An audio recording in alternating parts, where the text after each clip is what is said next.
அருள் சக்தி நம்மை வந்து சேரும். எல்லாரும் சேர்ந்து சொல்லுவோமா? என் உள்ளம் வளம் பெற, என் உள்ளம் வளம் பெற, என் உடல் வளம் பெற, என் உயிர் வளம் பெற, என் தொடர் வினையினை கரைத்திட, என் வினையினை தடுத்திட, என் அறிவு விழிப்புற உன் அருள் வேண்டும் இறைவா. நம்ம உள்ளத்துக்குள்ள யார் இருக்கா? கடவுள் இருக்கிறார். நம்ம உள்ளத்துக்குள்ள கடவுள் இருக்கிறார். அப்ப உள்ளம் வளமாக இருந்தால்தான் அந்த கடவுளை நாம் உணர முடியும். அப்ப உள்ளம் வளமா இருக்கணும்னா நம்ம உடல் வளமா இருக்கணும். அப்ப என் உள்ளம் வளம் பெற, என் உடல் வளம் பெற. இந்த உடல் வளமா இருக்கணும்னா உயிர் வளமா இருக்கணும். உயிர் சக்தியோடு இருக்கணும். அந்த உயிரோடு இருக்கிறது முக்கியம் இல்லை, உயிர் சக்தியோடு இருக்கணும். எல்லாருமே உயிரோடு இருக்கிறோம்.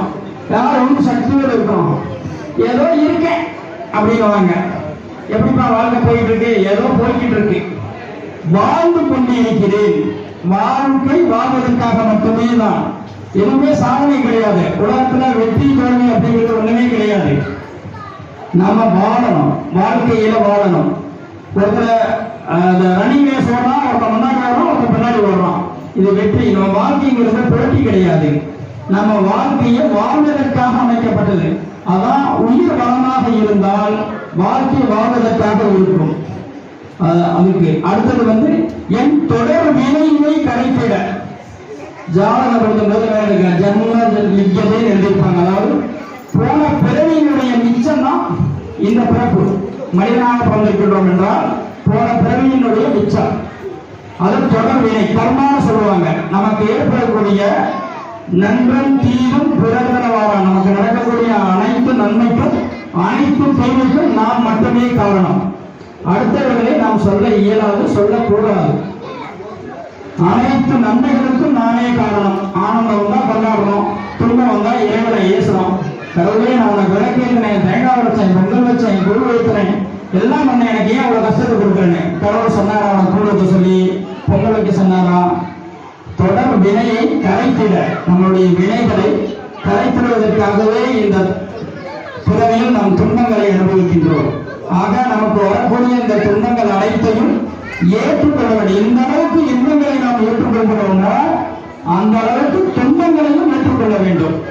அப்ப நன்றும் தீயும் பிறந்தனவானா, நம்முடைய வாழ்க்கையில் இருக்கக்கூடிய அனைத்து துன்பங்களுக்கும் நாமே எந்த அளவுக்கு அனைத்து இன்பங்களுக்கும் நாம் காரணமாக இருக்கின்றோமோ அதே போல அனைத்து துன்பங்களுக்கும் நாமே காரணம்.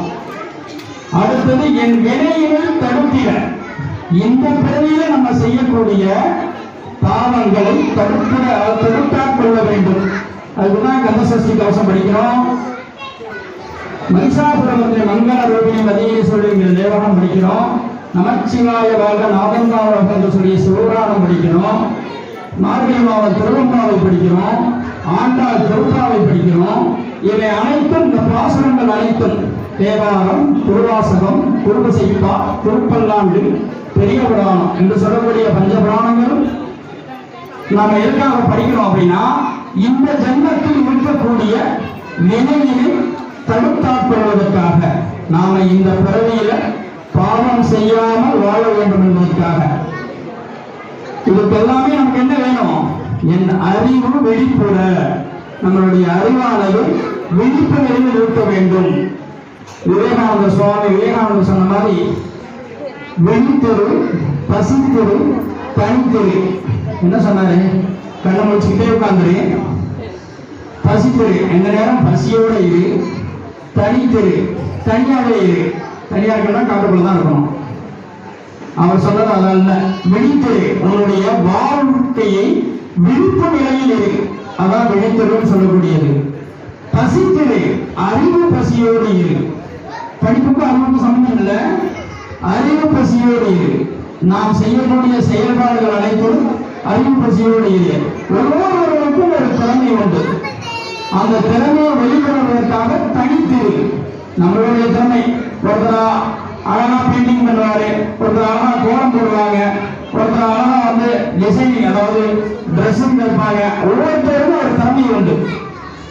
கல்வியாகட்டும் படித்தவர்களுக்கு மட்டும்தான் அந்த திறமை இருக்கணும் அப்படிங்கிறது இல்லை, படிக்காதவர்களுக்கும் இந்த திறமை உண்டு. ஆக அதுதான் தனித்திரு, உன்னுடைய திறமையும் தனித்திரு. அது மாதிரி இறைவன் நம்மளுடைய அறிவு விழிப்புற, நம்மளுடைய அறிவு செயல்பாடுகளை வெளிப்புற இருந்தால் மட்டுமே உள்ளம் வளமாக இருக்கும், உடல் வளமாக இருக்கும், உயிர் வளமாக இருக்கும். தொடர் வினையை கரைத்திட முடியும், தடுத்திட முடியும். நம்முடைய இந்த ஜென்மத்தினுடைய பாவங்களை தடுத்திட முடியும். இதுக்கு எல்லாமே இறைவனுடைய அருள் வேண்டும், செல்வ விநாயகனுடைய திருவருள் வேண்டும். துருவாக்கும் செய்கர்மம் கைகூட்டும் சென்று பெருவாக்கும் பீடும் பெருக்கும் உருவாக்கும் ஆடலால் வாழோரும் ஆணை முகத்தானை கதனால் கூற்றுவர் தங்கை. வானவர்களும் விநாயகர் வெளிவிடக்கூடிய ஒரு காலம். துருவாக்கும் என்றால் நமக்கு செல்வம் வேண்டும், நம்முடைய செல்வ விநாயகர் கொடுப்பார். எல்லா நன்மைகளையும் தரக்கூடிய பெருமாள் தான் விநாயக பெருமாள்.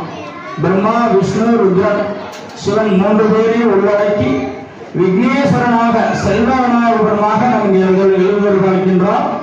இன்னும் ஒரு சில வினாடிகளில் அலங்காரம் நிறைவாகி விநாயக பெருமானை வழிபாட்டு இருக்கும். எல்லாரும் விநாயக பெருமானை வழிபட்டு விநாயகர் சதுர்த்தி தினத்தன்று எல்லாம் ஜெயமாக இறைவனை பிரார்த்திப்போமாக. நம பார்வதி